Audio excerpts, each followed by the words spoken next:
చక్కగా రాసుకోండి. పేదలు ఎవరు, సహాయం ఎవరికి చేయాలి అనే విషయాలను మనం విందాం. మంచిది, మీరందరూ చాలా ఓపికతో ఇక్కడ రావడం చాలా సంతోషం.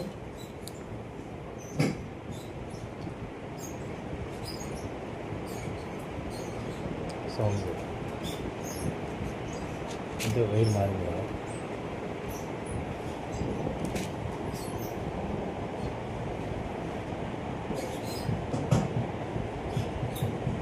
ఓకేనా? సరే, పేదలు ఎవరు, సహాయం ఎవరికి అనే అంశాన్ని మనం శ్రద్ధగా విందాం. ఓకే,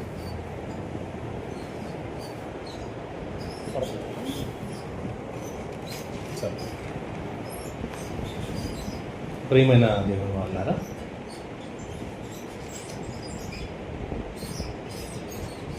భూమి మీద నివసిస్తున్న ప్రతి మనిషిలో కూడా ఈ పేరు విన్నప్పుడు చాలామంది పేదవారు అనగానే మనకి అందరికి ఎవరు గుర్తుకొస్తారండి? రోడ్డు వెంట అడుక్కుంటూ, ఆహారం లేక బాధపడుతూ, సరైన వస్త్రాలు లేక ఇబ్బందులు పడుతూ, చాలామంది ఆకలితో బాధపడుతున్నట్టుగా, అవసరాలు తీరక ఇబ్బంది పడుతున్న ఆ పరిస్థితులను చూసినప్పుడు వాళ్ళు పేదవాళ్ళు అని అంటారు. గవర్నమెంట్ వారిని పేదవాళ్ళు ఎవరు అని అడిగామనుకోండి, దారిద్ర్య రేఖకు దిగువన ఉన్న వాళ్ళంతా పేదవారు అని లెక్కలు కట్టింది. పెద్ద పెద్ద పట్టణాలు ఎంతమంది ఉంటారా అంటే లక్షల మంది ఉంటారు, కానీ ధనవంతులు ఎంతమంది ఉంటారు తెలుసా? చాలా తక్కువ మంది ఉంటారు. మురికివాడలని, అలాగే స్లమ్ ఏరియాలని రకరకాల పేర్లు పెట్టుకొని పిలుస్తాం. అక్కడ ఉన్న వాళ్ళందరూ ఎవరంటే పేదవాళ్ళు అని అంటారు. పేదవాళ్ళకు గుడిసెలు కట్టిస్తాము, పేదవాళ్ళకు ఇల్లు కట్టిస్తాము, పేదవాళ్ళకు అపార్ట్మెంట్లు కట్టిస్తాము, వాళ్ళకు రూమ్లు ఇస్తామని గవర్నమెంట్ ఎన్నో వాగ్దానాలు చేస్తూ ఉంటుంది. కొన్ని నెరవేరుస్తున్నారు, కొన్ని కార్యక్రమాలు ఇంకా పేదవాళ్ళు పుడుతూనే ఉన్నారు. అంటే ఈ పేదవాళ్ళు అనేవాళ్ళు భూమి మీద ఉంటారా అంటే ఎప్పటికీ ఉంటానే ఉంటారు. ఈ ప్రపంచంలో పేదవాడుగా ఉన్నాడంటే ఏవి లేక పేదవాడయ్యాడు? పేదవాడికి ఏమి లేక పేదవాడయ్యాడు? ఆరోగ్యం లేనివాడు పేదవాడు కాదు. ఆస్తి లేనివాడు, ధనం లేనివాడిని పేదవాడిగా గుర్తించింది ప్రపంచం. ప్రపంచం అంతా కూడా డబ్బు మీదే నడుస్తున్న ప్రపంచం. పైసామే పరమాత్మ హై అని అంటారండి. తెలుగులో ఒక మాట అంటారు, డబ్బు ఉంటే కొండ మీద కోతైనా దిగిద్ది అని. ఇంకొక ఆయన మరి ఇంకొంచెం ముందు పేరు పెట్టి ఏమన్నాడు తెలుసా అండి? డబ్బు ఉంటే అంట సుబ్బిగాడిని సుబ్బరాజు అంటారంటండి. డబ్బు ఉంటే పేరు మారుతారా? అంటే ప్రపంచం అంతా ఏం చూస్తుంది? ధనాన్ని చూస్తుంది. ధనాన్ని చూసి ధనవంతుడు మాత్రమే గొప్పవాడు, పేదవాడు కుదరకూడదు అంటాడు. ఒక ధనవంతుడి పేరు ఒక మాట చెప్పాడు, పుట్టేటప్పుడు నువ్వు పేదవాడిగా పుట్టొచ్చేమో కానీ చనిపోయేటప్పటికి పేదవాడిగా చచ్చిపోమాకు అని చెప్పాడు. కానీ ఆయన చచ్చిపోయాడు. పుట్టినప్పుడు నువ్వు పేదవాడివేమో కానీ చనిపోయేటప్పటికల్లా ఎలా ఉండాలంట? ధనవంతుడుగా చచ్చిపోవాలంట. ఈ ప్రపంచం అంతటికి తెలిసింది ఏంటంటే డబ్బు డబ్బు డబ్బు డబ్బు, ధనం ధనం ధనం అంటే తెలిసింది ఏంటో తెలుసా? మనుషులు వాడుకునే పైసలు. ఇండియాలో అయితే దాన్ని రూపీస్ అంటున్నారు, అదే ఫారిన్ కంట్రీస్లో అయితే డాలర్స్ అంటున్నారు, యూరో నాణ్యాలు అంటున్నారు, ఇంకా రకరకాల పౌండ్స్ అంటున్నారు. ఒక్కొక్క పట్టణంలో ఒక్కొక్క దేశంలో ఒక్కో విధంగా దానికి పేర్లు పెట్టారు. దాన్ని వాడుకునేది రంగు కాగితాలు మాత్రమే. దాన్ని ధనం అనే పేరు పెట్టి దానికి వాల్యూ ఇస్తున్న ప్రపంచం. దేవుడు కూడా ఈ మైండ్లోనే ఉన్నాడా? ఎప్పుడు కూడా బైబిల్ వినేవాళ్ళు, తెలుసుకునే వాళ్ళు ఎప్పుడు కూడానండి బైబిల్లో చెప్పబడిన మాటలన్నీ కూడా లోకంలో ఉన్న వాటితో కంపేర్ చేస్తుంటాం. లోకంలో ఉన్న వాటితో మనం కంపేర్ చేసేంత వరకు బైబిల్ అర్థం కాదండి. దేవుడు ఆలోచనల దగ్గరకు తీసుకెళ్తే దేవుని మైండ్ సెట్లో ఏముందో దీన్ని కనుక ఈ మాట దేవుడు ఏ ఉద్దేశంతో మాట్లాడాడో తీసుకువెళ్తే అప్పుడు మనకు బైబిల్ అర్థమైంది. దేవుని ఉద్దేశం ఏంటి? మనం అనుకునేవిగా దేవుడు ఉండవు, మన ఆలోచనలాగా దేవుడి ఆలోచనలు ఉండవు, మనం ఊహించినట్టుగా దేవుడు ఊహించడు. దేవుడు ఆలోచనలు వేరుగా ఉంటాయి, మన ఆలోచనలు వేరుగా ఉంటాయి. అందుకే బైబిల్లో ఒక మంచి మాట అన్నాడు. యెషయా గ్రంథం 55వ అధ్యాయము 8వ వచనం చూడండి. యెషయా గ్రంథము 55వ అధ్యాయము 8వ వచనం ఏమన్నాడమ్మా? నా తలంపులు మీరు ఊహించే ఊహలు లాంటివి, తలంపులు లాంటివి కాదు, మీ త్రోవలు నా రూట్లు లాంటి రూట్లు కాదు, మీ రూట్లు. దేవుడేమన్నాడండి? మీరు ఆలోచించేటట్టుగా నేను ఆలోచన చేయను, మీరు వెళ్ళే రూట్లలోగా నేను వెళ్ళను. నా ఆలోచనలు వేరు, నా ఉద్దేశాలు వేరు. నేను ఒక మాట చెప్పానంటే నా ఉద్దేశం వేరుగా ఉంటుంది, మీ ఉద్దేశం వేరుగా ఉంటుంది. మనమేమనుకుంటాం? బైబిల్ అప్పుడప్పుడు చదువుతుంటాం. బైబిల్లో మనం చదివినప్పుడు కొన్ని పదాలు కనపడుతుంటాయి. ఏమనేది తెలుసండి? చూడండి, సామెతల గ్రంథం 19వ అధ్యాయము 17వ వచనంలో ఈ పదం చదవగానే మనకి ఏం గుర్తుకొచ్చిందో చూడండి. సామెతల గ్రంథం 19వ అధ్యాయము 17వ వచనం ఏమంటున్నాడు? వేదలను కనికరించువాడు. ఎవరికంటండి? వేదలను ఎవరైతే కనికరిస్తాడో, కనికరించిన వాడు ఎవరికి అప్పించినట్టు? దేవుడికి అప్పించినట్టు అంటారు. ఇంక ఈ మాట పట్టుకొని క్రైస్తవ కుటుంబాల్లో, క్రైస్తవ సంఘాల్లో వాళ్ళు ఏమంటున్నారు తెలుసా? ఇంకా మనం పేదవాళ్ళకు సాయం చేస్తే ఎవరు సాయం చేసినట్టు? దేవుడికి అప్పించినట్టు. భూమి మీద మనుషులకు అప్పించడం కాదు, ఎవరికి అప్పించినట్టు అంటండి? దేవుడికి అప్పియాలంటే ఏం చేయాలి? ఇప్పుడు మనం పేదవాళ్ళకు సహాయం చేయాలి. అందుకని ఏం చేస్తున్నారు? చాలామంది మిషనరీలు, చాలామంది క్రైస్తవ సంస్థలు ఏం చేయడం ప్రారంభించింది తెలుసండి? పేదవాళ్ళు అనుకునే వాళ్ళందరూ బట్టలు పంచడం, పేదవాళ్ళు అనుకునే వాళ్ళందరికీ అన్నదానాలు చేయటం, పేదవాళ్ళు అనుకునే వాళ్ళందరికీ ఆస్తి పంపకాలు చేయటం, పేదవాళ్ళు అనుకునే వాళ్ళందరికీ ధనాన్ని పంచడం, పేదవాడు అనుకునే వాడికి వాళ్ళ పిల్లలకి మరి చదువులు చదివించడం, వాళ్ళకి పుస్తకాలు ఇప్పించడం, ఇవన్నీ కార్యక్రమాలు కొన్ని చర్చిలు, కొన్ని సంస్థలు, అలాగే లోకంలో ఉన్న వాళ్ళలో కూడా కొన్ని చారిటబుల్ సంస్థలు ఏర్పాటు చేసి, చారిటీలు ఏర్పాటు చేసి ఎన్నెన్నో కార్యాలు చేస్తున్నారు. దీనికి ఒక మంచి పేరు పెట్టారు, మానవ సేవే మాధవ సేవ. మానవునికి సేవ చేస్తే దేవునికి చేసినట్టే. బైబిల్లో కూడా ఇదే ఉంది కదా. ఏమన్నాడు? పేదలను కనికరించువాడు యెహోవాకు అప్పించువాడు. అంటే దేవుడికి అప్పించేంత రుణం మనం భూమి మీద పొందాలంటే పేదవాళ్ళకు సహాయం చేస్తే చాలు. మరి దేవుడు ఆలోచనలు ఏమన్నాయి? దేవుడు కూడా ఇదే చెప్పాడు. ఈ మాట దేవుడు ఎలాగే చెప్పాడా? బైబిల్లో ఉన్నాడు, నా తలంపులు మీ తలంపులు వంటివి. దేవుని ఆలోచనలు వేరుగా ఉంటాయి, మన ఆలోచనలు ఏమో ఇలాగ ఉంటాయి. చాలామంది మదర్ తెరిస్సా ప్రపంచంలో పేరు కలిగింది. ఆమె పేరు వినగానే చాలా సాత్వికురాలు, చాలా గొప్పది అని చెప్పుకుంటాం. ఆమెంతా ఏం సేవ చేసింది? మానవులందరికీ సేవ చేసింది. ఎలాగా?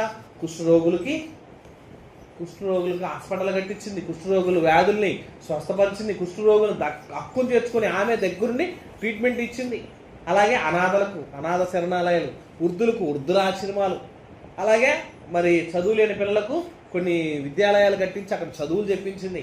చూడండి, రోమన్ క్యాథలిక్ అనేటువంటి సంఘం విదేశాల నుంచి కూడా కొంత ధనాన్ని పంపించి చాలామంది ప్రజలకు సేవ చేస్తేనే గొప్ప సేవ చేసినట్టు అని ఆ సేవా కార్యక్రమాల్లో చాలామందిని ఇలా గొప్పగా చేసావు. దేవుడికి సేవ చేయటం అంటే పేదలకు సహాయం చేస్తే దేవునికి అప్పించినట్టే నినాదాన్ని పెట్టుకొని ఇలా చేయటం ప్రారంభించారు. తప్పని అంటల్లా బైబిల్లో, తప్పని అంటలా. కానీ దేవుని ఆలోచన మానవులకు అందలేదు. దేవుని ఆలోచన ఏంటి? మనుషుల ఆలోచన ఏంటి? మనుషుల ఆలోచన భూమి మీద ఏమంటారు తెలుసండి? ఎంతకాలం పనిచేసేవాళ్ళు కాదు కదా నాన్న, ఎంతో కొంత వెనకేసుకో. ఏం చేయాలంటండి? ఎంతో కొంత వెనకేసుకోవాలంటండి. ఏంటిది వెనకేసుకునేది? ఏం వేసుకోవాలి వెనక? 4 రాళ్ళ, ఏ రాళ్ళు అవి?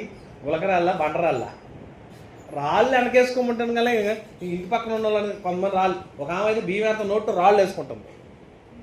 కొంతమంది చూసేస్తారు మీరు. అప్పుడప్పుడు బియ్యం ఏరే వాళ్ళు లేరులేండి, బియ్యంలో రాళ్ళు వచ్చే పరిస్థితే లేదు మిషన్లో.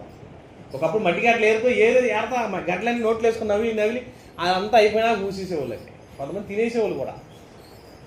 రాళ్ళు అనగానే భూమి మీద కనపడ రాళ్ళు కాదు. వెనకేసుకోవడం అంటే డబ్బులు వెనకేసుకుంటే ధనవంతుడు, డబ్బులు లేనివాడే భూమి మీద పేదవాడు. ఇది ప్రపంచానికి తెలిసింది. పేదవాడు అనగానే మనకు కనపడేదంతా రోడ్లు ఎమ్మడ పడుకునే వాళ్ళు, మురుకు వాడల్లో ఉండేవాళ్ళు, ఆస్తి పాస్తులు లేనివాడు, రోడ్లు ఎమ్మడ పిచ్చమెత్తుకుంటూ ఉండేవాడు, దారిద్ర రేఖ కంటే భూమధ్య రేఖలాగా దారిద్ర రేఖ అని మరి గవర్నమెంట్ వాళ్ళు ఈ స్థాయిలో ఉన్న వాళ్ళంతా పేదవాళ్ళు. వీళ్ళకి తినడానికి తిండి లేదు, ఆహారం లేదు, సరైన వసతులు లేవు, సరైన పనులు లేదు అని గవర్నమెంట్ ఈ మధ్యకాలం కరువు పని అని పెట్టిందండి. విన్నారు కదా మీరు? కరువు పని. దాని పేరు ఏం పని? కరువు పని.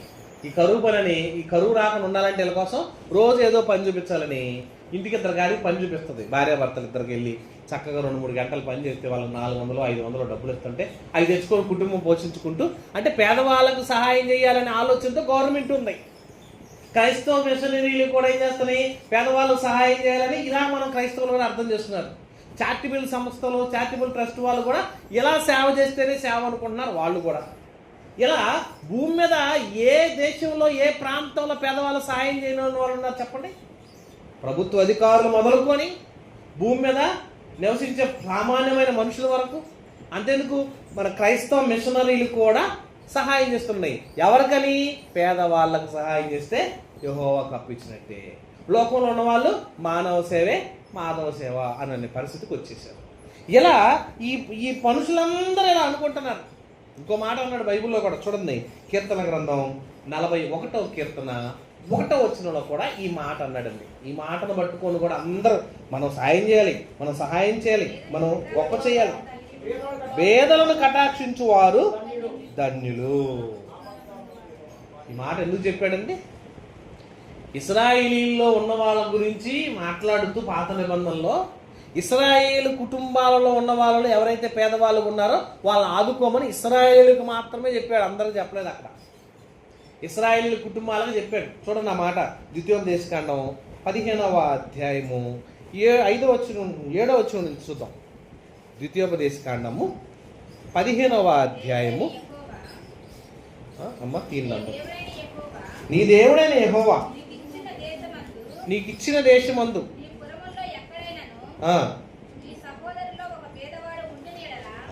నీ సహోదరులు ఇశ్రాయేలు గోత్రాల్లో ఉన్నటువంటి 12 గోత్రాలలో నీ సహోదరులు ఎవడైనా పేదవాడు ఉన్న ఎడలా, పేదవాడైన నీ సహోదరుని కరుణింపకుండా నీ హృదయమును కఠినపరచుకొనకూడదు, నీ చెయ్యి ముడుచుకొనక వాని కొరకు అవశ్యంగా చెయ్యి చాచి వాని అక్కర చొప్పున ఆ ఎక్కర చాలినంత అవశ్యముగా వానికి అప్పియవలెను. చూసారండి, నువ్వు సహాయం చేయాలనే ఉద్దేశం ఇశ్రాయేలీలో అందరూ చెప్పాడండి. ఇప్పుడు మనం కూడా చేయాలి కదండి. సహాయం చేయాలంటే ఏం చేయాలి? మనమంతా కూడా ఏం చేయాలనుకున్నాం? ఇంకా కింద వచ్చిన చదువుదాం.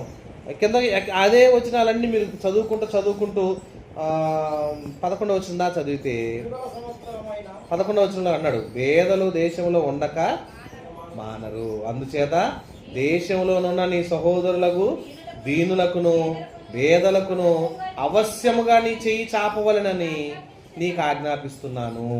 చూసారంటే నువ్వు ఎలాగైనా సహాయం చేయాలి అని చెప్తున్నాను.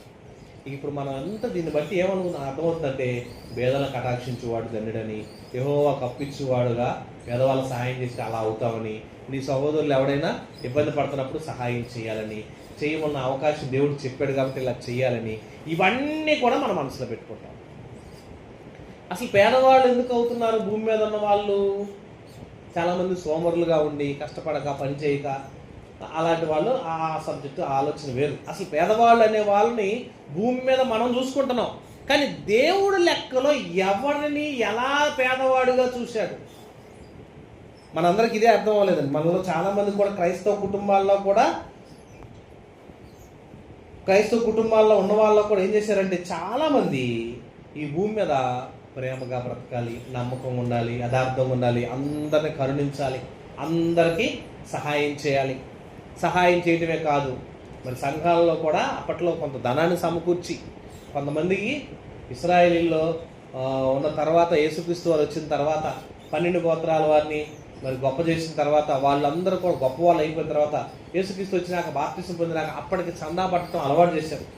చందా పట్టడం వచ్చిన తర్వాత ఆ వచ్చిన చందా డబ్బులన్నింటినీ కూడా సంఘంలో ఎవరైతే పేదవాళ్ళు ఉన్నారో, ఎవరి కుటుంబాలు అయితే జరగట్లేదో వాళ్ళ అక్కర్ల కొరత అలా పంచుకుంటూ వచ్చారండి. అలా పంచుకుంటూ సహాయం చేసుకుంటూ వారిని ఆదుకుంటూ వచ్చారు. అంటే సంఘంలో ఎవరికి సహాయం పేదవాళ్ళంటే కుటుంబాలు జరగని వాళ్ళు పేదవాళ్ళుగా ఎంచుకున్నారు, మంచిదే. కానీ దేవుడు పేదవాళ్ళుగా ఎవరిని చూసుకుంటూ వచ్చాడో తెలుసా? మనం అందరం అనుకుంటాం కూడా, ఎవరండి పేదవాళ్ళు అంటే పేదవాడుగా దేవుడు ఎవరిని ఎన్నుకున్నాడో ఒకసారి చూద్దాం. యాకోబు పత్రిక 2వ అధ్యాయము 5వ వచనం చూద్దామండి.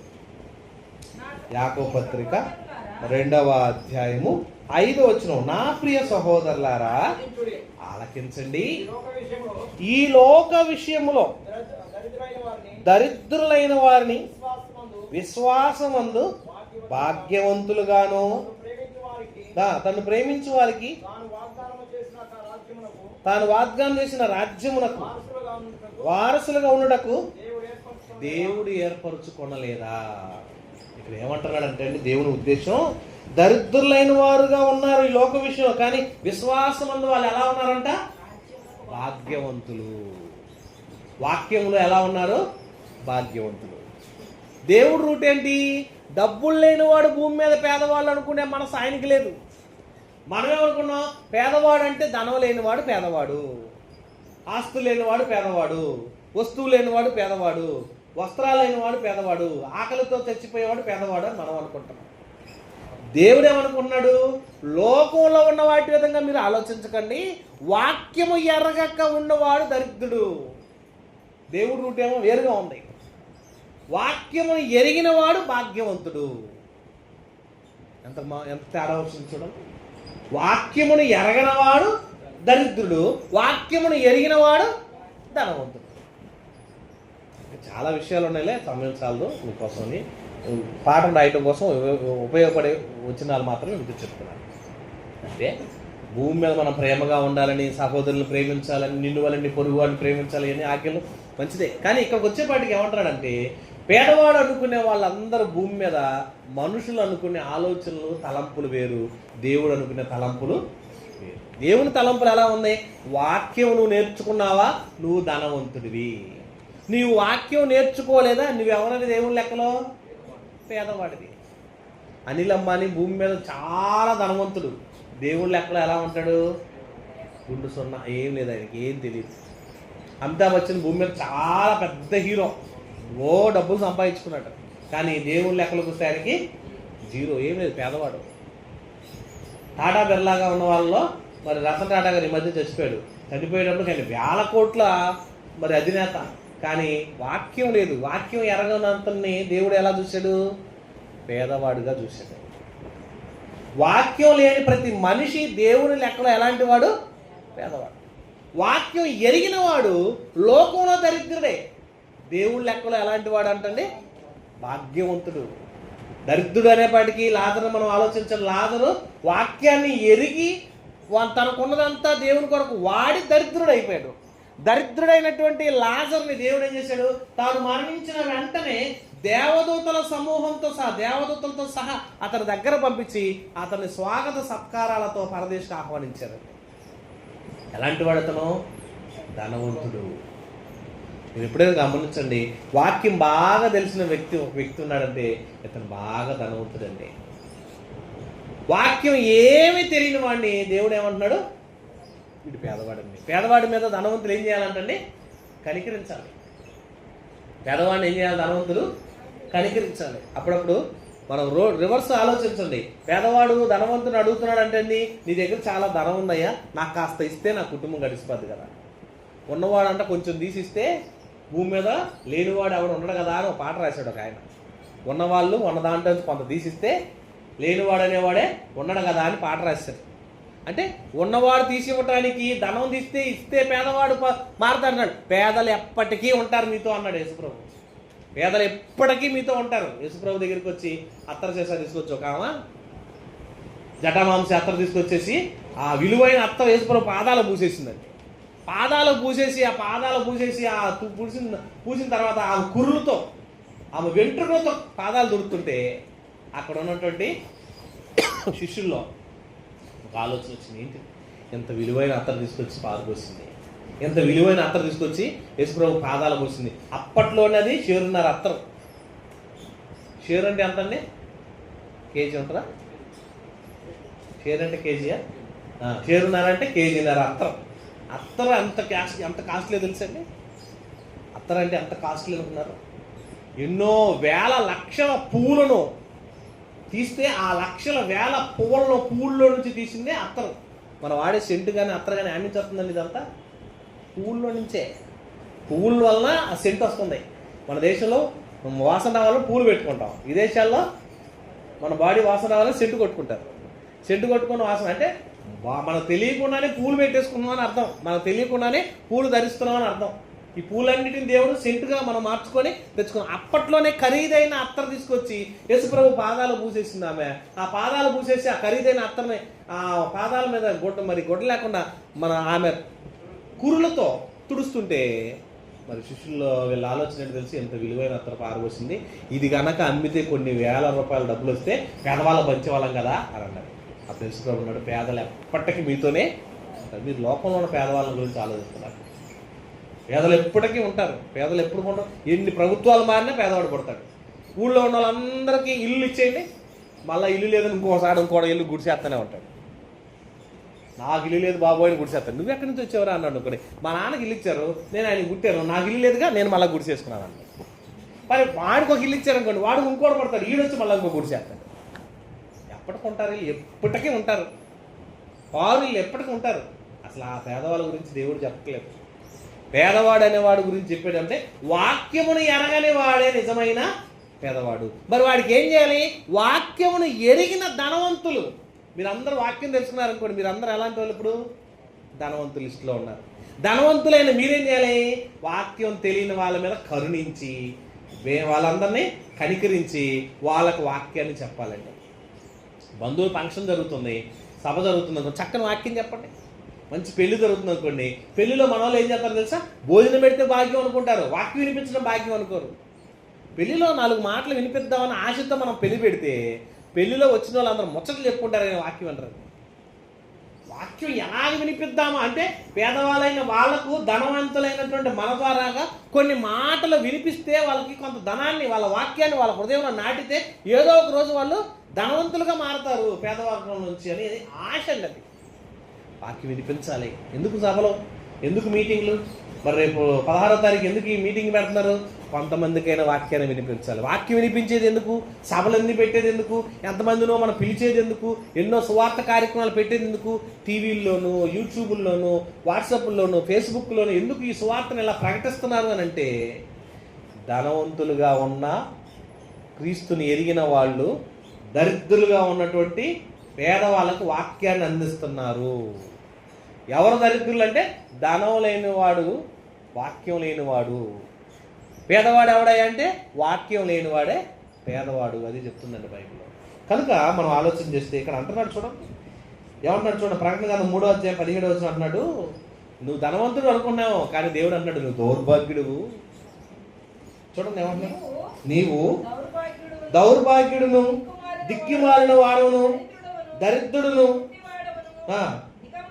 దిగంబరుడై ఉన్నావు, ఎరగక నేను ధనవంతుడు, నాకేమీ కొదువు లేదనుకొని చెప్పుకుంటున్నారు.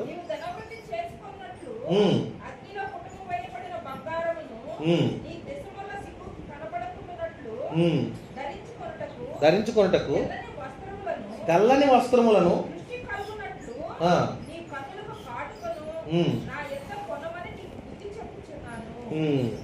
అందుకని మనల్ని మారు మనసు పొందుము అంటున్నాడు.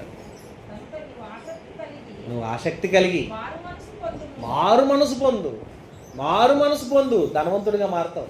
నువ్వేమనుకున్నావు? నేను ధనవంతుడిని, గొప్పవాడిని అనుకుంటున్నావు, కానీ నువ్వు దౌర్భాగ్యుడివి, దిక్కుమాలినోడివి, నువ్వు ఎందుకు పలికిరాని వాడివి, ఎందుకు ఎరగని వాడివి, ఏమీ లేనివాడివి అని అంటున్నాడు. ఇప్పుడు లేని వాళ్ళందరూ అంటే ఎవరు? ఇప్పుడు మీరు అప్పుడు మంచిగా రిచ్గా గొప్పగా నేను గొప్ప ధనవంతుని అనుకొని గొప్పగా ఉన్నటువంటి ధనవంతుల పేర్లు చెప్తా ఉండగానే మీకు ఏం గుర్తురాలి తెలుసా? ఇది పాపం చాలా కట్టిగా పేదవాడు. ఎలా చూడాలి మనం? అస్సలు వాక్యం లేని పేదవాడు. వాక్యం ఎరగని పేదవాడు. ఈ మధ్యకాలంలో చూడండి, ఏ రంగంలో అయినా ధనాన్ని సంపాదనే ధ్యేయం అనుకుంటున్నారు. క్రికెట్కి వెళ్ళారనుకోండి, ధనం కోసమే క్రికెట్. సీరియల్ తీశారనుకోండి, ధనం కోసమే సీరియల్స్. సినిమాలు తీశారనుకోండి, ధనం కోసమే సినిమాలు. ఒక పెద్ద వ్యాపారం పెట్టారనుకోండి, ధనం కోసమే వ్యాపారం. లోకంలో ఉన్న ధనం కోసం పరితపించిపోతున్నారు. వాక్యం అనే ధనం కోసం ఎవరు ఆరాటపడతలేరు. అది తెలుసుకున్న మనకి ఎలా ఉంటుందండి? వాళ్ళని చూడగానే వీళ్ళు చాలా పేదవాడు, అయ్యో అనిల్ అమ్మని అంత కటిక పేదవాడా. ఆయన ఉంటున్నాడు, డబ్బులతో తోరణాలు కట్టాడు పిల్లాడికి పెళ్లి చేయడానికి. వాళ్ళ కుటుంబంలో పెళ్లి చేయడానికి 5,000 కోట్లు కష్టపడి పెళ్లి చేశాడు. లోకంలో డబ్బును పెట్టివాడు, కానీ దేవుని వాక్యం అతనికి ఏమీ తెలియదు. వాక్యం ద్వారా ఏం చెప్తున్నాడు? నువ్వు కటిక పేదవాడివి, నువ్వు దౌర్భాగ్యుడివి, దిక్కుమాలి వాడివి అంటున్నాడు దేవుడు. ధనవంతుని చూసి ఏమంటాడండి? వెర్రివాడా. దేవుడు డైలాగులు ఎలా ఉంటాయండి? గొప్ప ధనవంతుని చూసి దేవుడు ఏం చెప్తాడు డైలాగు? వెర్రివాడా. వెర్రివాడా ఏదండి? డబ్బు సంపాదించుకున్నాడు భూమి మీద అలాంటి వాడు అంటండి వెర్రోడు. ఎందుకు వెర్రోడు? 70 ఏళ్ళు 80 ఏళ్ళే కదండి బతికేది. ఎంత సంపాదించాలండి, ఎన్ని వేల కోట్లు సంపాదించండి, ఎన్ని లక్షల కోట్లు సంపాదించినా ఉండేది ఆఫ్టర్ ఆల్ కొద్ది కాలమే. అది తెలుసు, కానీ ఇంకా బతుకుతాడేమో అని ఆశ, ఇంకా బతుకుతానేమో అని ఆరాటపడుతుంటాడు. బతకాలని ఆరాటపడతాడు. ఆరోగ్యాన్ని కాపాడుకోగలవేమో కానీ ఆయుష్ మాత్రం పెంచుకోలేవు. ఉన్నంతకాలం ఆరోగ్యంగా బ్రతకడానికి ఆసనాలు, శాసనాలు, ఎక్సర్సైజ్లు ఏం చేయొచ్చు, కానీ ఆయుష్ను మాత్రం పెంచుకునే ఛాన్స్ నీకు లేదు. అది దేవుడిచ్చింది 70-80 సంవత్సరాలే. ఈ 70-80 సంవత్సరాల కాలమే చాలా తక్కువ కాలం. ఈ తక్కువ కాలంలో ఎవడు ధనవంతుడే అంటే వాక్యాన్ని ఎరిగిన వాడే ధనవంతుడు, వాక్యాన్ని నమ్మిన వాడే ధనవంతుడు, మారు మనసు పొందిన వాడే ధనవంతుల జాబితాలోకి వెళ్ళిపోతాడు. ఎంత గొప్పగా ఉందండి వాక్యం. అంటే దేవుని యొక్క ఉద్దేశం ఏంటి, దేవుని ఆలోచన ఏంటంటే, యేసుక్రీస్తు కూడా అన్నాడు, ఊరూరు తిరిగి అందరికీ సేవ చేద్దాం, అందరి రోగాలు తీసేద్దాం, అందరూ బాగు చేద్దాం అని అలా. ఆయన కూడా ఏం చేశాడు తెలుసా? ఊరూరు తిరిగి వాక్యం చెప్పాడండి. మార్క్స్ వార్త 1వ అధ్యాయము చూడండి, 37-38 వచనాలు చదవండి. యేసుప్రభు ఏం చేశాడు? మార్క్స్ వార్త 1వ అధ్యాయం 37 వచనం 38. ఆయనను కనుగొని అందరూ నిన్ను వెతుకుతున్నారయ్యా అని ఆయనతో చెప్పగా, ఎందుకు? తిందామని, ఆహారం తీసుకుందామని. 5 రొట్టెలు 2 చేపలు 5,000 మంది పంచగలరు కదా అని తండోపతండాలుగా జనం వచ్చేస్తున్నారు. ఇంకంతే కాదండి, ఆయన ఏదైనా చేయగలడని, స్వస్థపరచగలడని, చచ్చిపోయిన వాళ్ళని లేపగలడని, స్వస్థత కార్యాలు, అద్భుత కార్యాల కోసం ఎదురు చూస్తున్నారు. కానీ ఈయనేమంటున్నాడు చూడండి, ఆయన ఇతర సమీప గ్రామాల్లో నేను ప్రకటించినట్లు వెళ్దాం రండి. అసలు ఇందు నిమిత్తమే కదా నేను బయలుదేరి వచ్చి తిని. ఎందుకు వచ్చాడంటే వాక్యాన్ని చెప్పడానికి కదా నేను వచ్చింది. పేదవాళ్ళందరికీ సువార్త ప్రకటిస్తే వాళ్ళు ధనవంతులు చేయాలి. యేసుక్రీస్తు ధనవంతుడే పేదవాడు అండి. ఎలాంటి వాడు? ఆయన ధనవంతుడై ఉండి మన నిమిత్తం ఏమైందంటండి? దరిద్రుడయ్యాడు. ఆయన ఆయన ప్రపంచ సృష్టికర్త, ఆయన ధనవంతుడు. మనం ఏం చూపిస్తామండి? యేసుప్రభు గెటప్ చూడగానే అందరూ ఏమంటారు తెలుసండి? ఆయన ఏముందరా, ఆయన దగ్గరే లేదు, ఆయనకే సరైన బట్టలు లేవు, ఆయనకే సరైన జీవితం లేదు, ఆయనకే సరైన కారు లేదు, బంగళాలు లేవు, ఏమి లేవు, మనకేమి ఇస్తాడు అంటారండి కొంతమంది. ఆయన దగ్గర ఏమి లేకుండా ఉన్నాడు అంటారు. ఆయన మన కోసం అన్ని ఇచ్చి ఆయన దరిద్రుడు అయినట్టు, కలిగి ఉన్నది ఏది ఆయన లేకుండా కలగలేదని సృష్టికర్త అయినట్టు ఆయన గురించి అర్థం చేసుకోవటం రాంగ్. అసలు ధనవంతుడు అనేవాడికి ఈ లోకంలో ధనవంతుడు అనుకునే ఆలోచనలో డబ్బు సంపాదించుకుంటే బైబిల్ ఏమన్నాడండి? మత్తయి సువార్తలో ఏమంటాడు? మత్తయి సువార్త 19వ అధ్యాయంకి వచ్చేప్పటికి ఏమంటాడు? ఒకని కలిమి విస్తరించిన అతని జీవానికి మూలం కాదు. మీరు ధనం సంపాదించుకున్నారు, ఇక్కడ భూమి మీద మీ కొరకు ధనము కూర్చుకొనవద్దు. అక్కడ చిమ్మెటయు తుప్పును తినివేసు, తుప్పు చిమ్మెట తినివేసే ఈ ధనం నువ్వేం చేసుకుంటావు? ఎక్కడ కూర్చుకోమన్నాడు? ఇక్కడ దొంగోడు వచ్చి దొంగతనం చేసి ఎత్తుకెళ్ళిపోతారు, కానీ ఎక్కడ దాచుకోవాలో ఆ ధనం గురించి చెప్పాడు. ఎక్కడంటది? పరలోకమందు మీ కొరకు ధనం కూర్చుకోండి. పరలోకంలో ఏముంటుంది? మనకి ధనం ఉంటుంది. పరలోకంలో ధనం అంటే ఏం కూర్చుకోవాలి? ఇక్కడ భూమి మీద దేవుని వాక్యం ప్రకటించామనుకోండి, దేవుని సువార్త ప్రకటించామనుకోండి, దేవుని వాక్యం విన్నామనుకోండి, ఎంత వాక్యాన్ని అయితే నేర్చుకున్నావో అంత ధనవంతుడు. ఇప్పుడు ఎవరికి ఎంత ధనం ఉందో ఎలా తెలిసింది మనకి? కొలతలు లేవు, లెక్కలు లేవు. నీకు ఎంత జ్ఞానం ఉందో, ఎంత నేర్చుకున్నావో, దేవుని గురించి ఎంత విన్నావో అంత ధనవంతుడివి. ఎంత నేర్చుకున్నావో అంత ధనవంతుడు. ఎందుకు? దేవుణ్ణి సంపాదించుకున్నావు. ధనాన్ని కాదు సంపాదించుకోవాల్సింది. ఏం సంపాదించుకోవాలి? దేవుణ్ణి సంపాదించుకోవాలి. దేవుని వాక్యాన్ని నేర్చుకోవాలి. దేవుని గురించి బాగా తెలుసుకోవాలి, నేర్చుకోవాలి. ఎంత బాగా దేవుని నేర్చుకుంటే అంత బాగా ధనవంతుడు అవుతాడు. అంత గొప్పవాడు నువ్వు. అవునండి. వాక్యమును ఎరిగిన వాడు ధనవంతుడు, వాక్యము లేనివాడు కట్టిక పేదవాడు. అందుకని యేసుక్రీస్తు వారు ఏమన్నాడు?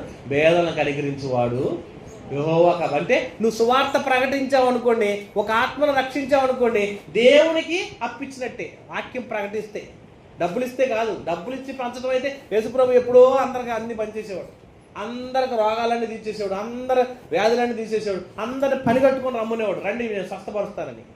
అవన్నీ చెప్పలా. నేను ఇతర సమీప గ్రామంలో సువార్త ప్రకటించుటకు నేను వచ్చాను, రండి, అందుకే కదా నేను వచ్చింది అని అంటున్నాడు.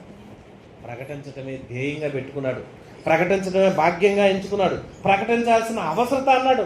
దేవుని కొరకు మరి భూమి మీద ఉన్నటువంటి వాళ్ళందరినీ చూడండి. యెషయా గ్రంథం 61వ అధ్యాయము 1వ వచనం చదివితే ఎంత మంచి మాట అండి. ప్రభువకు, యెషయా గ్రంథం 61వ అధ్యాయం 1వ వచనం, ప్రభువకు యెహోవా ఆత్మ నా మీదకు వచ్చి ఉన్నది, దీనులకు సువార్తమానం ప్రకటించుటకు. ఎవరంటండి వాళ్ళు? దీనులు, దరిద్రులు, పేదవాళ్ళు, ఏమి ఎరగని వాళ్ళు. వాళ్ళకి ఏం చేశానంటే దీనులకు సువార్తమానం ప్రకటించుటకు యెహోవా నన్ను అభిషేకించెను, నలిగిన హృదయం గల వారిని దృఢపరచుటకును, చెరలో ఉన్న వారిని విడుదలను, బంధింపబడిన వారికి విముక్తిని ప్రకటించుటకును. ఎంత సాయం చేశాడు అంటే. కటికులుగా దరిద్రులుగా ఎవరున్నారంటే వాక్యం ఎరగని వాడే దరిద్రుడు. ఈ లోకంలో డబ్బు నువ్వు చూసుకుంటే మనం గొప్ప అనుకుంటాం. అప్పుడు రాజుల కాలంలో కానీలు, అనాలు, అద్దనాలు, బేడాలు అవన్నీ ఉన్నాయి. కొంతమంది ఇప్పుడు కూడా దాచారండి. అవి తీసుకొచ్చి దేనికి పనికి వస్తాయండి? ఆటా చేసుకోవడం తప్ప దేనికి పనికిరావు. రాగి అనాలు, రాగి కానీలు అని ఉన్నాయండి.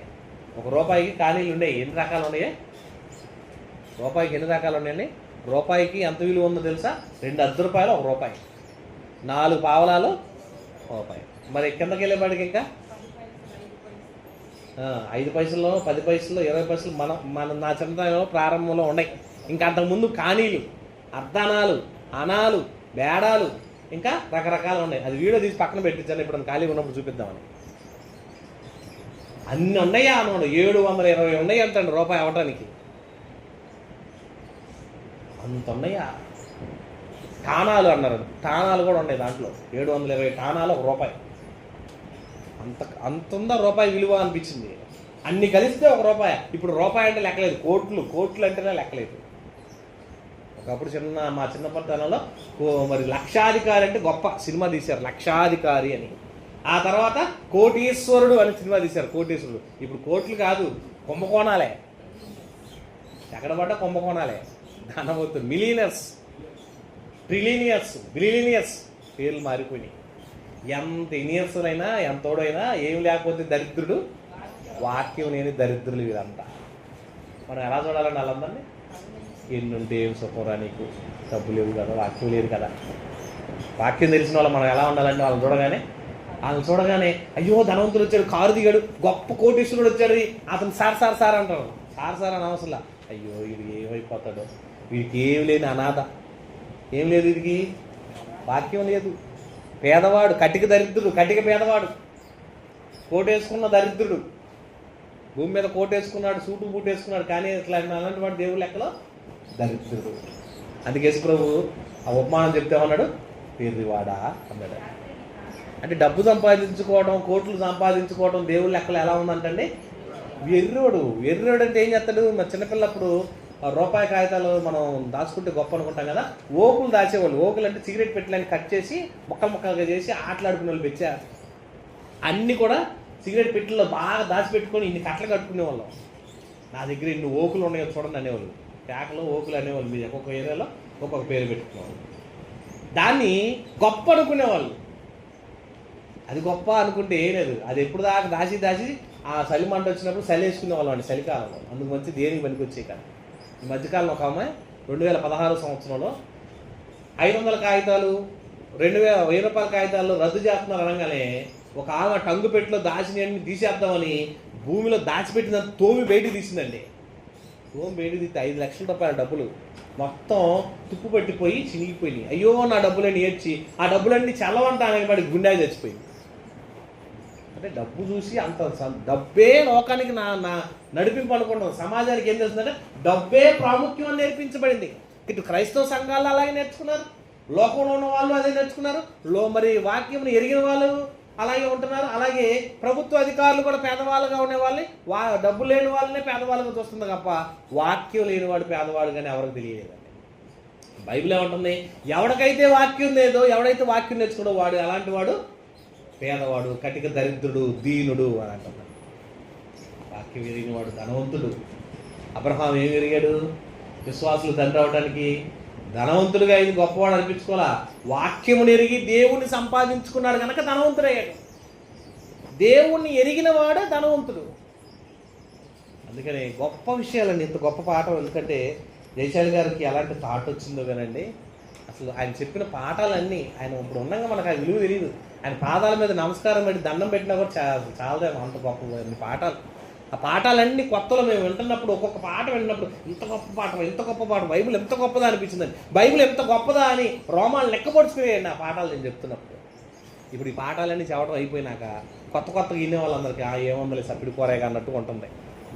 బయట తెలియట్లే ఎవరికి ఈ పాఠాలు. ఏ పాఠం బయట చెప్పామనుకోండి మనం అసలు కళ్ళకద్దుకుంటారు, బాబు ఎంత మంచి పాఠం, ఎంత గొప్ప పాఠం అని. మనకు రోజు పెడుతున్నా కూడా, రోజు బిర్యానీ పెడుతుంటే ఎలా ఉంటుందండి మనకి? ఏంటి అంటామండి, పప్పు చారిపోయింది, ఉప్పు వేయండి, చట్నీ వేయండి అనిపిస్తుంటుంది. రోజు చట్నీ ఒకటి తినేవాడికి ఎలా ఉంటుంది? బిర్యానీ ఎప్పుడు పెడతారనిపిస్తుంది. మనకి రోజు బిర్యానీ లాంటి పాఠాలు చెప్తున్నా కూడా మనకు రుచించట్లా. ఎందుకంటే రోజు ఇది గొప్ప గొప్ప పాఠాలు అయినప్పటికీ మనకు అర్థం కావట్లా. బయటికి వెళ్ళి ఎప్పుడన్నా 2-3 సంఘాలకు వెళ్ళి 1 వారం 2 వారాలు ఒకసారి గడిపిరండి, ఎలా ఉంటాయా? మీకు కాకుల గురించి, కిటికీల గురించి, నదుల గురించి, సముద్రాల గురించి ఇవే పాఠాలు. 7 కాకులు, ఆడ కాకి ఉంది, ఎడొక కాకి ఉంది, ఎడొక కాకి ఉంది. 7 కిటికీలు, అది ఆడొక కిటికీ ఉంది, ఎడొక కిటికీ ఉంది. 7 తలుపులు అని 7 తలుపుల గురించి పాఠాలు చెప్తారు. ఇవే పాఠాలు అయ్యి. ఇంత మంచి అమూల్యమైనటువంటి వజ్రాలు లాంటి రత్నాలు లాంటి పాఠాలు మీకు దొరకవు. మనకు ప్రియమైన దేవుని వల్ల ఇంత చక్కని అమూల్యమైన మాటలు చూడండి. వాళ్ళందరూ కూడా యేసుక్రీస్తు నమ్మిన కాలంలో కూడా వాళ్ళందరూ డబ్బులు పోగు చేసి వాక్యాన్ని ఎరిగి పేదవాడుగా ఉన్న సంఘంలో ఎవడైతే పేదవాడు వాళ్ళు డబ్బులు పంచి వాక్యం కొరకు నడిపించారండి వాళ్ళు. చూడండి ఆ మాట, డబ్బులు ఎలా వాడారు? అపొస్తలుల కార్యములు 6వ అధ్యాయం 2వ వచనం. అయ్యా మీరు అందరు భోజనాలు పెట్టండి, అందరికి వంటలు వంట వడ్డించండి అని శిష్యులకు అప్పగిస్తే వీళ్ళు ఏమన్నా తెలుసా? మేము వాక్యం మానేసి భోజనాలు పెట్టము. ఏమన్నారు చూడండి. అప్పుడు 12 అపొస్తలులు తమ యొద్దకు శిష్యుల సమూహమును పిలిచి, మేము దేవుని వాక్యం ప్రకటించుట మాని ఆహారం పెంచి పెట్టుట యుక్తం కాదు. ఏం చెబుతున్నారండి వీళ్ళు? దేవుని వాక్యం ప్రకటించటం మానేసి ఆహారం పెట్టడమా, ఇది కరెక్ట్ కాదు అని అంటున్నారండి. ఏది కరెక్టు? వాక్యం ప్రకటించటమే కరెక్ట్. వడ్డించటము, వారవటము, పెట్టడము, తినటము, కడగటాలు ఇవి కాదమ్మా కరెక్ట్. ముందు వాక్యం ప్రకటించనండి, వాక్యం చెప్పాలి. అవునండి, చాలా సందర్భాలు చాలా కుటుంబాలు ప్రార్థనకి వెళ్తాం కదండి, కుటుంబాలు జనం రాలేదు, పాడండి పాడండి పాడండి పాడేస్తారు, పాటలన్నీ పాడేస్తారు. జనం రాగానే ఏమంటారు తెలుసండి, ఇంకా ఆపండి ఆపండి ఆపండి ఆపండి అంటారండి. ఎందుకయ్యా వచ్చినంతసే జనం రాలేదని కదా, వచ్చారు కదా, వచ్చినప్పుడు మనం ఏం చేయాలి? వాక్యం చెప్పాలి. వాక్యం చెప్పలేదు టైం అయిపోతుంది, భోజనం పెట్టాలి. టైం వాళ్ళు ఆకలైన వాడు ఉండడానికి భోజనానికి పోని ఉండకపోతే కాసేపు ఉంటాడు, 10 నిమిషాలు లేట్ అయింది. రోజు లేట్ అవ్వట్లేదు కదా. ముందు ఇంపార్టెంట్ దేనికి ఇవ్వాలి? వాక్యం. వాక్యానికి ఇంపార్టెన్స్ ఇస్తే, వాక్యం ప్రకటిస్తే వాక్యమే వారిని ధనవంతులుగా మార్చింది. పేదవాళ్ళు వాళ్ళంతా వాక్యం లేని పేదవాళ్ళు. పేదవాళ్ళకి సహాయం చేయాలంటే ఏం చేయాలి? మనం వాక్యం ప్రకటిస్తేనే సహాయం చేసినట్టు. వాక్యం ప్రకటించకపోతే నువ్వు సహాయం చేసినట్టు కాదు. ఇప్పుడు నువ్వు సహాయం చేయడానికి వెళ్తున్నావు, ఎప్పుడన్నా సువార్త ప్రకటించడానికి వెళ్తున్నావు అంటే పేదవాళ్ళకి సహాయం చేస్తున్నావు అని అర్థం. పేదవాళ్ళకి సువార్త ప్రకటిస్తున్నావు అంటే ఏదో ఒక అప్పు ఇచ్చావని అర్థం, పేదవాళ్ళకి కనికరించావని అర్థం. పేదవాళ్ళకి సహాయం చేయడానికి వాళ్ళకి అప్పులు డబ్బులు వాళ్ళకి నీకు వాడుకునే ధనాన్ని ఇస్తే కాదు. ఆ ధనం ఎంత ఇచ్చినా మళ్ళా రేపొద్దున మామూలే. ఈ మధ్య ప్రతి ఒక్కడు 10 రూపాయలు ఉంటే చాలు, 5 రూపాయలు ఉంటే చాలు అని అడుగుతున్నాడు. ఎందుకు అని అంటే సాయంత్రానికి మళ్ళీ వాడు తాగుతాడు అంటాడు. తాగడం కోసం అడుక్కునే వాళ్ళు ఎక్కువైపోయారు బయట. అసలు ఎవరికి సాయం చేయాలో తెలియదు, ఎవరు సాయం చేయకూడదో తెలియదు. పోనీ వాడు కూర్చోబెట్టి వాక్యం చెప్తా కూర్చోదా అంటే అస్సలు ఏంటండి. నాయన నీకు దేవుని మాటలు చెప్పి నీ భోజనం పెడతావు ఉంటే నాకు వద్దు, నాకు టైం అయిపోయింది, నేను వెళ్ళిపోతానంటాడు. వాక్యం విన్నవాడండి ధనవంతుడు, వాక్యం నేర్చుకున్నవాడు గొప్పవాడు. కనుక ప్రియమైన దేవుని బైబిల్ అంతట్లోకి దేవుడు వాక్యం చెప్తుంది. మీరందరూ కూడా దేవుని వాక్యాన్ని విని దేవుని యొక్క మాటలో నేర్చుకుంటే ఎలా ఉంటుందండి? వాక్యమును ఎరగటమే గొప్ప భాగ్యం. అందుకని వాళ్ళ శిష్యులు కూడా ఏమన్నా తెలుసండి, మేము పరిచర్య మానేసి మేము పరిచయం వదిలేసుకొని ఆహారం పంచడం భాగ్యం కాదు, మేము సువార్త ప్రకటించడమే గొప్ప భాగ్యము అన్నారు. చివరిగా ఇంకో మాట చూస్తున్నాం, చూడండి ఏమంటున్నాడు రోమాపత్రిక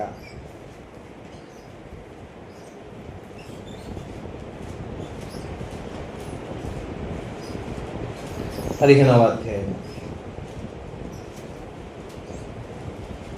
25 వచనం.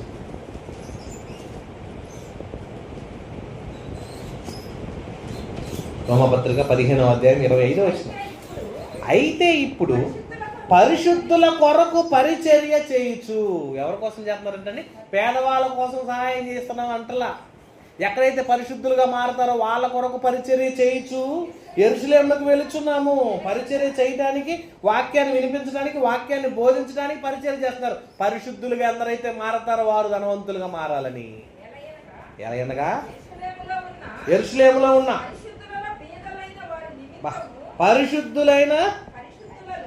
పరిశుద్ధులలో భేదలైన వారి నిమిత్తము మాసిదోనియా వారును అకయ వారును కొంత సొమ్ము చందా వేయ ఇష్టపడిది. పౌలు గారు కూడా చూడండి, తన సువార్త పనిచేరు చేస్తున్నప్పుడు అక్కడ ఉన్నటువంటి సంఘంలో పేదవాళ్ళు ఎవరున్నారో, దేవుని కొరకు రాలేకపోతున్న వాళ్ళు, ఇబ్బందులు పడుతున్న వాళ్ళు, వాళ్ళకి వాళ్ళ ధనాన్ని కొంత సహాయం చేసి వాళ్ళ అవసరాలు అక్కర్లు తీర్చి దేవుని పనికి తీసుకెళ్ళిపోయారండి. ఇదిలా ఇంపార్టెంట్ పని, ఇది నమ్మకమైన పని. నీ అప్పుల కోసం, నీ బాధల కోసం, నువ్వు కుటుంబం కోసం అప్పులు పడద్దు. ఇదిగో నా దగ్గర లక్షలు ఉన్నాయి, ఈ లక్షలు నువ్వు ఉంచేసుకో. ఇదిగో నా పొలం ఉంది, అమ్మేస్తాను, ఉంచేసుకో. ఇదిగో నా దగ్గర ధనం ఉంది, ఇది అమ్మేసుకో, ఇది తీసేసుకో, నీ బాకీ తీర్చేసుకో, నువ్వు రా దేవుడికి, నువ్వు దేవుడి పనికి అని తీసుకెళ్ళిపోయారండి. చూశారండి, నిజమైన ధనవంతులు ఎవరంటే వాక్యమును ఎరిగిన వారే. పేదవాడు ఎవడంటే వాక్యము తెలియని వాడే. కనుక ప్రియమైన దేవుని అలా సంఘాలన్నీ కూడా పరిచర్య చేస్తూ పని చేస్తూ దేవుని పరిచర్యలో వాడబడ్డాయి. మనం కూడా ఆలోచించండి, భూమి మీద ఎవరు పేదవారు? ఇప్పుడు మీరు ఇప్పుడు ధనవంతుడు గొప్పడు అని చెప్పినారు అనుకోండి, వీడికి ఏం తెలియదు వాక్యం. వీడు చచ్చిపోయి రాగానే ఎక్కడికి వెళ్తుంటాడు? ఇప్పుడు చచ్చిపోయిన వాళ్ళ దగ్గరికి వెళ్ళినప్పుడు మీరు అందరూ ఏడుతుంటారా? ఎప్పుడు ఏడవట్లేదా? ఎలా ఉండాలని చచ్చిపోయిన వాడి దగ్గరికి వెళ్ళగానే మీకు ఏం కనపడాలి తెలుసండి? దేవుని నమ్మాడా, నమ్మలేదా? దేవుణ్ణి తెలుసుకున్నాడా, తెలుసుకోలేదా? అదే కొంతమంది పెద్దవాళ్ళు వచ్చారు, ఏమంటారు తెలుసండి? ఎల్ఐసి కట్టాడా అని అడుగుతుంటారండి. పాలసీలు ఏమైనా చేశాడా, చచ్చిపోయాడు అంటారండి. ఏమైనా వెనకేసాడా, చచ్చిపోయాడు అని అంటారండి. భూమి మీద డబ్బును సంపాదించే వాటి మీద మనసు ఏం ప్రజలకు ఉంటుంది. వాక్యం ఎరిగిన వారికి ఎలా ఉంటుంది? దేవుని నమ్మాడా, బాప్తిసం పొందాడా, దేవుడి కోసం బ్రతికాడా, దేవుడి కోసం తిరిగాడా, దేవుడి కోసం ఏమైనా చేశాడా, ఇవి అడుగుతామండి మేము. అది చేశాడు అన్నాడు అనుకోండి, హ్యాపీ. ఇవి చేయలేదన్నాడు అనుకోండి, ఇంకా అట్టయితే వెళ్ళిపోయి ఉంటాడు, మామూలుగా ఉండదు ఇంకా అక్కడ బాధ. ఈ ఎన్ని సంవత్సరాలు? యుగ యుగాలు ఏడిపే. దేవుని నమ్మితే యుగ యుగాలు ఆనందమే. ఆఫ్టర్ ఆల్ 70-80 సంవత్సరాలు. డాడీ చెప్పారు కదా, మన 45 నిమిషాలు బ్రతుకు మన భూమి మీద. ఒక పీరియడ్ కాలం. పిల్లలకు పాఠం చెప్పేటప్పుడు ఒక పాఠంలో ఒక సబ్జెక్ట్ ఒక పీరియడ్ చెప్పేంత టైం మన బ్రతుకు. అల్పకాలం అన్నాడు. అల్పకాలంలోనే దేవుడి కోసం బ్రతకకపోతే మిగుల కాలంలో, బలమైన ఎక్కువ కాలంలో మనం దేవుళ్ళు ఎలా ఉంటాం చెప్పండి. ఇంత చక్కని ఛాన్స్ దేవుడు మనకి ఇచ్చాడు. మరి పేదవాళ్ళుగా వాక్యం ఎరగని వాళ్ళు అనేక మంది ఉన్నారు. వారికి వాక్యాన్ని బోధించి వారిని ధనవంతులుగా మార్చే బాధ్యత మనది. వాక్యం ఎరిగిన ధనవంతులు మీరు ఎప్పుడు అనుకోమాకండి, మేము పేద కాదు. మీరు ధనవంతులు. ఎవరిలో? దేవుళ్ళో ధనవంతులు. భూమి మీద ధనవంతులు కాదు. ఈ భూమి మీద మనం ఉండడానికి యోగ్యులు కాదు. అసలు భూమి మీద ఉండలేము. మనం ఉండేవాళ్ళం కాదు. మన నివాసం ఇక్కడ కానే కాదు. మన నివాసం ఎక్కడ? పరలోకం. కనుక అక్కడికి వెళ్ళాలంటే ఏం చేయాలి తెలుసా? మనం ఇక్కడే సరిదిద్దుకొని మనం దేవుని పనిలో పరిచర్యలో ముందుకు సాగుతూ దేవుని కార్యక్రమంలో ముందుకు వెళ్దాం. దాన్ని కళ్ళు మూసుకొని ప్రార్థన చేసుకుందాం. మహాగణుడును మహోన్నతుడైన గొప్ప దేవ, మీకు వందనాలు, స్తుతులు, స్తోత్రాలు చెల్లిస్తున్నాం తండ్రి. చిత్తపడిన మాటలు అపవాదెత్తుకొని పోకుండా బిడ్డల హృదయంలో ఫలించి అభివృద్ధి పొందలాగిన సహాయం చేయండి. పేదవాళ్ళు ఎవరు? సహాయం ఎవరికి చేయాలన్నప్పుడు ఇదిగో తండ్రి, వాక్యం ఎరగని వాళ్ళు పేదవాళ్ళని, వాక్యం ఎరగని వాళ్ళకే సహాయం చేయాలని వాక్యాన్ని ప్రకటించడమే గొప్ప భాగ్యం అని యేసుప్రభు అంతటి వాడే ఇలాంటి కార్యాలు చేశాడని మీరు లేఖనంలో మాకు తెలియజేశారు తండ్రి. ఇంత గొప్ప మాటలు విన్న మేము మీకు లోబడి జీవిస్తూ బలమైన మాటలు విన్న మేము బలవంతులంగా ఇంకా ఇదిగో తండ్రి వాక్యమును ఎరిగిన ధనవంతులంగా ఇదిగో తండ్రి వాక్యమును ఎరగని అమాయకులకు దరిద్రులకు పేదలకు మరి అంగహీనులకు లోకంలో ఎందుకు కొనరాని ధనవంతులు అనుకున్న వారికి వాక్యాన్ని అందించాలని గొప్ప అవకాశం మాకు ఇచ్చారు తండ్రి. ఇటువంటి మాటలు ప్రపంచానికి చెప్పగలిగే శక్తిని మాకు ఇచ్చినందుకు మహిమగంత ప్రభావం చెల్లిస్తూ విన్న మాటలు వ్యర్థంగా పోకుండా అందరి హృదయంలో ఫలించి అభివృద్ధి పొందలేకుండా మీ సన్నిధి కాంతి ప్రసరింప చేయమని మా అందరి కోసం కలవరగిరిలో ప్రాణం పెట్టి త్రిలేసిన క్రీస్తు యేసు వారి పరిశుద్ధ నామమున ప్రార్థిస్తూ వేడుకుంటున్నాము తండ్రి. తండ్రి అయిన దేవుని ప్రేమ, కుమారుడైన యేసుక్రీస్తు వారి యొక్క కృప, పరిశుద్ధాత్మ దేవుని యొక్క నిత్య అన్యోన్య సహవాసము ఇప్పుడు ఎల్లప్పుడూ సదాకాలం తోడుగోని దీవించి ఆస్వాదించి ప్రభు మహిమ పొందునుగాక. ప్రకటనలో ఏమనంటే తెలియజేయాలి.